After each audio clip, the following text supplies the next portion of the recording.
আসসালামু আলাইকুম প্রিয় এভরিওয়ান।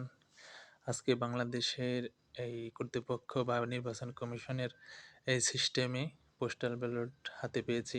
তো আজকে ভোট দেব ইনশাল্লাহ। তো আমরা এই সিস্টেমটার পরে জীবনে প্রথম ভোট দেব, খুবই ভালো লাগছে। তো যারা যারা এখনো পাননি বা দিয়েছেন, যারা পাননি তারা পেয়ে যাবেন, তাড়াতাড়ি দিয়ে দিবেন ভোটটা আজকেই। তো দেখি এর ভিতর কটা দুটা খাম আছে এবং একটা খাম খালি দেখতে পাচ্ছেন, আর একটা খামের সাদা খামের ভিতর ওই 3টা কাগজ। এটা হচ্ছে হানা গণভোটের জন্য। তো অবশ্যই যেহেতু বাংলাদেশ পরিবর্তনের পক্ষে আছি, তো এই জন্য হা ভোটটা দিলাম। অবশ্যই যারা পরিবর্তনের পক্ষে তারা হা ভোট দিবেন। এবং এই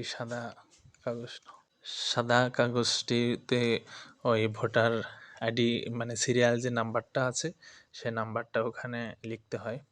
তো সেটা লিখে দিলাম। এবার ওখানে নাম্বার এবং আইডি কার্ড নাম্বার, যেটা ন্যাশনাল আইডি কার্ড, সে নাম্বারটা দিতে হবে। ওটা তারিখ।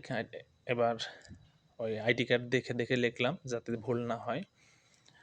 আর এবার ব্যালট পেপার পেয়েছি। যেহেতু আমি সিরাজগঞ্জ 6 আসনের দেব, আপনি এখানে খেয়াল করবেন যে ক্রস চিহ্ন অথবা টিক চিহ্ন, অনেকেই মানে প্রতীকে টিক চিহ্ন দিচ্ছেন এবং বাকিগুলো ক্রস চিহ্ন দিচ্ছেন। এটা খেয়াল করবেন, যারা এখনো ভোট দেননি তারা অবশ্যই খেয়াল করবেন।